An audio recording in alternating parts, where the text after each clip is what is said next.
My whole family skipped my son's birthday, then asked me to pay $2,100 for a family event. I didn't argue. I didn't beg.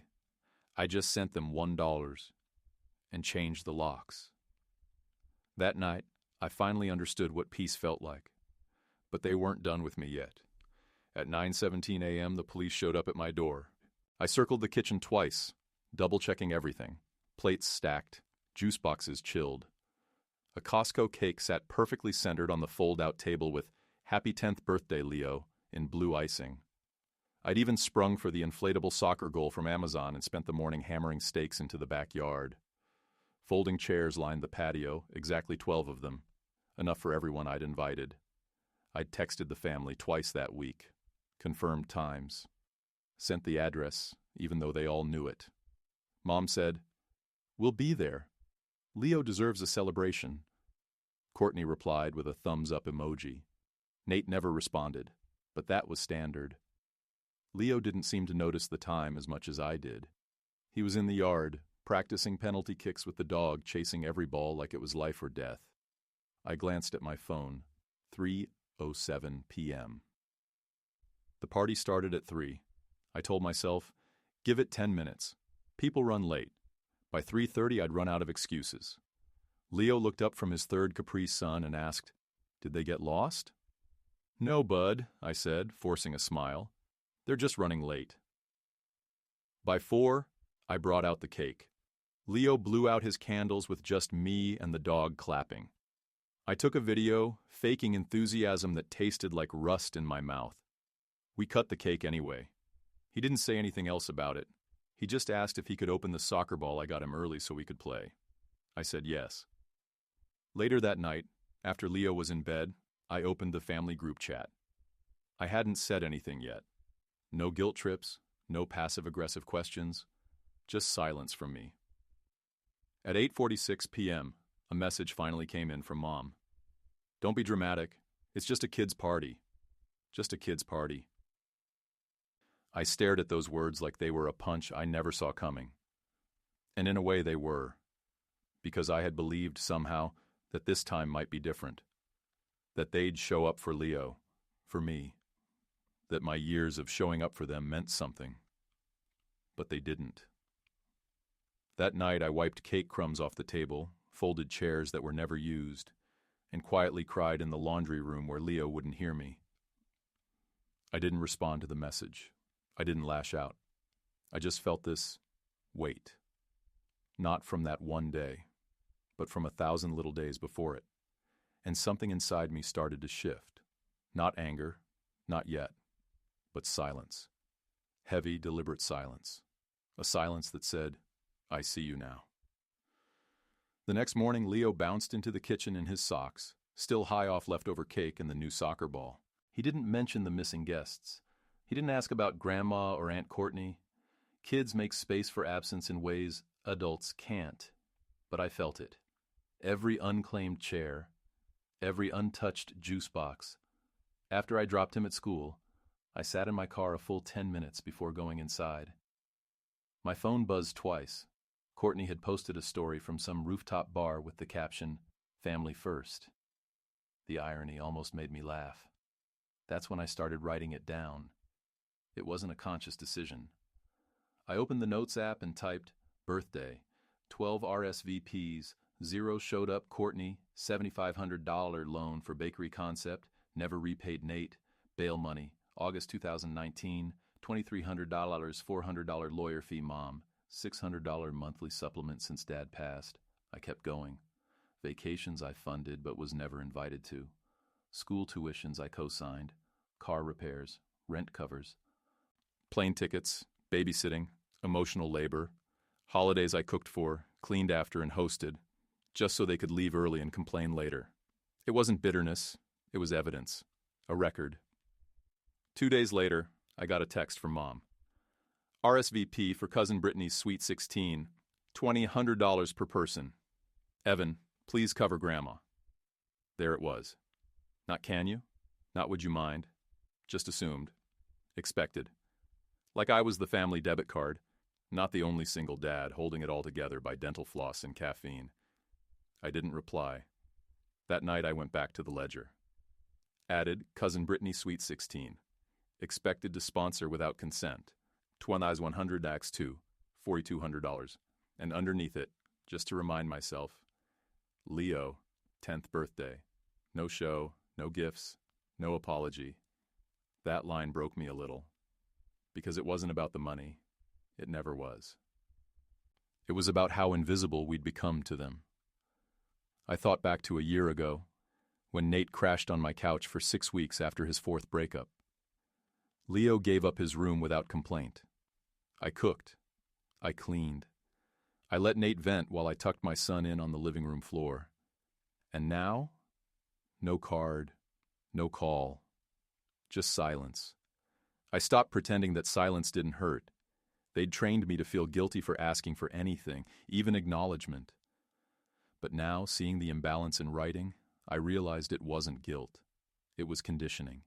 They'd conditioned me to serve, to give, to shut up. Not anymore. I wasn't ready to fight back yet, but I was done being the family sponge. I closed the note, backed it up to the cloud.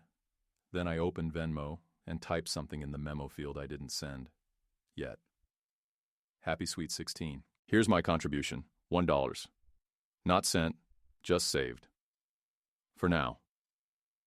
The week leading up to Brittany's Sweet 16 was a study in calculated entitlement. Courtney created a group message called Family Sponsors and dumped in a Pinterest board, a spreadsheet of expenses, and a photo of the venue. Some over-the-top, Instagrammable monstrosity with ice sculptures and a violinist flown in from New York. I ignored it. Until I saw my name. Evan, Gold Tier Sponsor. Confirmed. Underneath, covered, DJ, uplighting, late-night snack truck, Korean fusion. My jaw locked. I hadn't confirmed anything, hadn't agreed to a single dime. But there it was, in writing, blasted to 17 people like fact. I texted Courtney privately. Me. I didn't agree to pay for any of this. Courtney. Don't start. Be an adult.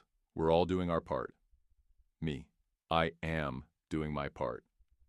By not enabling this circus. Courtney. Wow. Leo must be so proud of his dad. That last message? It flipped something in me. I went back to my ledger, scrolled to the top, added a title, The Ledger of Imbalance, a family inventory. I exported it as a PDF and attached it to the family sponsors group thread. No message, just the file. Within minutes, the chat exploded. Courtney. WTF is this? Nate. Bro, are you okay? Mom. Don't be cruel, Evan. This is not the time. I waited. Then I opened Venmo. Sent $1 to Courtney. Memo. Congrats, Brittany. This is all I can afford after hosting a party no one came to. That $1 landed like a bomb. Courtney called me. I declined. Nate texted. You're seriously unwell. Mom left a voicemail. I didn't listen. But the next day, my name was removed from the sponsorship flyer. Someone else's name filled the gold tier. No explanation, no apology, just erasure. And for once, it didn't sting. Because I finally understood something. I was never one of them. I was a utility, a wallet, a convenience. That ledger wasn't just numbers. It was truth, the proof of years of thankless labor. And now it had weight. They couldn't ignore it, not anymore. I printed a copy and slid it into the drawer next to Leo's school forms and our passports. Not for them, for me. Because next time they gaslight me or accuse me of being dramatic, I'll have something to hold in my hands. Not revenge, just receipts. I changed the locks the following Monday. It was 10:42 a.m. and Leo was at school. I stood outside with a cold screwdriver, unscrewing the brass handle that had been there since the day I bought the house. I didn't hesitate. I didn't feel guilt. I just replaced the past with a lock that answered to me, and no one else. Then I blocked every number in that group chat. Courtney, Nate, Mom, even Aunt Nora, who hadn't said a word but still liked the message calling me unwell. Gone. Every time my phone buzzed, I felt the phantom itch of anxiety that had followed me for years, until I checked and saw it was a real friend, a co-worker, or Leo's school. Not them. That night, Leo and I made popcorn and watched a documentary about soccer training in Brazil. He fell asleep on the couch with butter on his chin and his head in my lap. Peace. But peace doesn't last when abusers lose access. At 2:14 a.m., I woke up to banging on the front door. I grabbed my phone and peeked through the peephole. No one, but taped to the door was a handwritten note. Blocking us? Really? Don't make everything about your kid. Grow up, Evan. Courtney. It wasn't just a note. It was the last push. She weaponized Leo. My son, the one innocent in all of this. She used his name like a knife. The next morning, I did 3 things. First, I installed a Ring camera. Second, I added the note to my ledger. Third, I filed a no-contact request. And then I told Leo the truth. Not the full mess, just enough. I said, "Sometimes people in your family forget how to be kind, so we're taking a break." He looked at me and nodded. Like when my friend Liam got benched for being mean all the time? Exactly like that, I said. He seemed to understand more than I expected. In the days that followed, the silence changed shape. It wasn't heavy anymore. It was clean, spacious. Like walking into a freshly painted room with the windows open. They kept trying, of course. Emails from burner accounts, cryptic Instagram stories. Some people love drama more than family. Funny how the hero dad forgets who changed his diapers. I didn't respond. I didn't need to. Because every time they knocked now, figuratively or literally, they weren't met with the old version of me. They were met with silence, boundaries, locks. And behind those locks, Leo and I were building something better. Not perfect, but real. It was the first truly quiet Saturday morning in weeks. Leo was in the backyard, kicking goals against the net, wearing his new cleats and shouting commentary like he was on live TV. I was inside making pancakes, letting myself believe for a moment that the storm had passed. At 9:17 a.m., there was a knock at the door, not aggressive, official. Through the peephole, 2 uniformed officers. I opened it cautiously. "Evan Blake?" one of them asked. I nodded. "We received a call about a domestic dispute. Report mentioned possible threats, property withholding, and a minor's safety. Mind if we come in?" My stomach dropped. I stepped aside. Calm. Not because I wasn't scared, but because I'd prepared for this exact thing. They walked through the house while I explained. No raised voices. No panic. Just facts. "No one lives here but me and my son. We haven't seen my family in weeks. No threats were made. No property withheld. I've installed security. Changed locks. I've gone fully no contact due to repeated boundary violations. All documented." One of the officers glanced around. The house was spotless. Leo's backpack hung neatly on the hook by the door. His math homework on the kitchen table. The TV paused on a soccer replay. No signs of chaos. Just a life. Being lived quietly. I opened a folder I'd started keeping by the door. The printed ledger. A copy of the group chat thread. The note Courtney left on the door. A screenshot of the Venmo transaction. The blocked call logs. The no-contact form. "This isn't retaliation," I said. "It's disengagement. I'm not threatening them. I stopped doing things for them." The younger officer looked genuinely surprised. The older one nodded slowly. "We get calls like this more than you'd think," he said. "Weaponized concern. People pretending they're worried when really they're just losing control." They left after 15 minutes, satisfied there was no danger, except maybe to the narrative my family was trying to construct. I sat down after they left and stared at the now cold pancakes. Leo peeked his head in, sweaty and smiling. "Can we have milkshakes for breakfast?"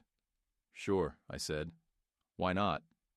As we sat on the couch, drinking from tall glasses with whipped cream on top, I thought about the timeline.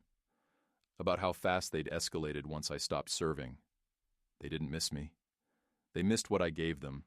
Money, time, effort, emotional labor. And when I stopped giving, They tried to punish me with fear. But fear only works when you believe you're alone. I wasn't. I had Leo. I had my truth. I had receipts. I updated the folder that night, adding a section. October 7th. False police report. Resolved without incident. Officers confirmed no wrongdoing. No follow-up required. Then I sealed the folder in a fireproof box under my bed. Not because I expected a war, but because I wasn't pretending anymore that I owed them peace. The Sweet 16 happened without me, without Leo, without our money, our time, or our names. But the ripple effects still found their way to my inbox. It started with a cryptic Instagram caption under a photo of Brittany in her glittery dress. Some people forget who helped raise them. No names. But the comment section was flooded with passive-aggressive replies. Aunt Nora, some people just like being the victim. Courtney, imagine blowing up your own family and playing the martyr. I didn't reply. 3 days later, Nate broke the silence. Not with an apology, just a text. Yo, man, sorry things got weird. Can you spot me $500 for my new tires? I can pay you back Friday. I stared at it, didn't move, just let the gall of it wash over me like static. He followed up with, you know I wouldn't ask if I had other options. No mention of Leo's birthday, of the police, of the note on my door. Just a handout, like always. I deleted it.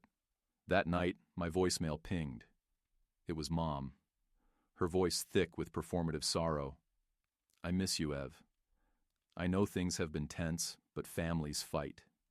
We're blood. I shouldn't have let Courtney plan everything. I didn't know she put your name down. She overstepped. I see that now. But you didn't have to make a scene. You didn't have to humiliate us. Us. She never said Leo's name. Never said, sorry. The next morning, an email came through. Subject line.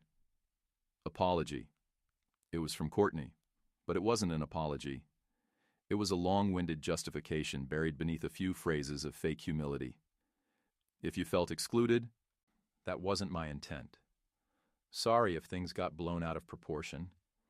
This is what happens when people hold on to stuff for years instead of communicating like adults. And the kicker. We're willing to move forward if you can let go of this victim thing and show up for the family again. They didn't want forgiveness. They wanted reset. They wanted to hit undo without acknowledging the damage. So I wrote one final message. Not to them, to the venue. Please remove my name from all promotional material associated with the Sweet 16 event held on October 14th. I was listed as a sponsor without consent. This is to confirm I provided no funding, support, or participation. I CC'd the event planner. Got a polite confirmation back. My name was removed from the online program and any future marketing. Then I blocked every address and number I hadn't already, including Mom. I didn't do it in anger. I did it in clarity. Because people who love you don't treat your boundaries like threats. They don't weaponize your child.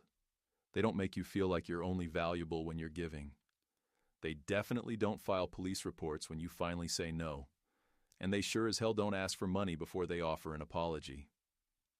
That night, I sat on the porch with Leo.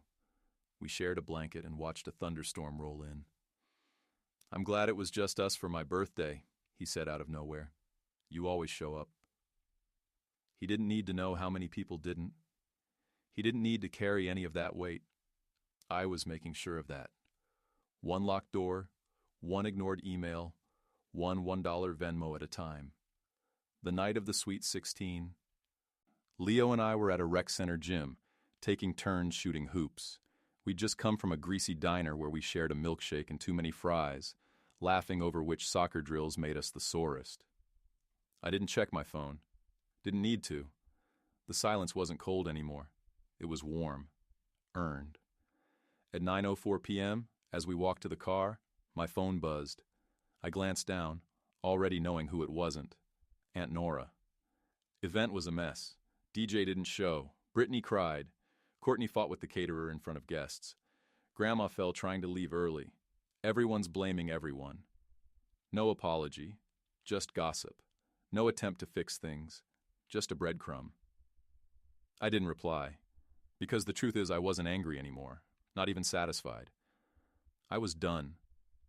That was the real win, not revenge or vindication, just absence. The kind of absence that says, you no longer get to hurt me. Leo fell asleep on the ride home, his hoodie pulled over his head. I parked in the driveway, walked around to his side, and carried him in. He was heavier now, getting older, but still my boy. Inside, the house felt like ours again. No borrowed furniture from Mom, no boxes of Nate's junk in the garage, no group chat notifications lighting up my screen, just us. Leo's birthday gifts were still on the counter. The soccer ball, the Lego set, the handmade card he drew for me after I cleaned his scraped knee last week. I tucked him into bed, turned off the light, and sat in the hallway for a long while, just listening to him breathe. In the silence, I finally heard what I hadn't in years. Peace.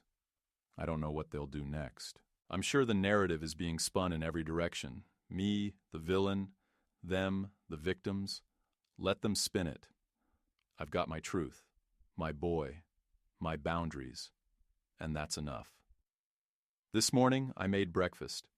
Leo asked if we could go to the park after school and practice shots for soccer camp. I said yes before he finished the question, because from now on, that's where all my yeses go. To us, to here, to forward.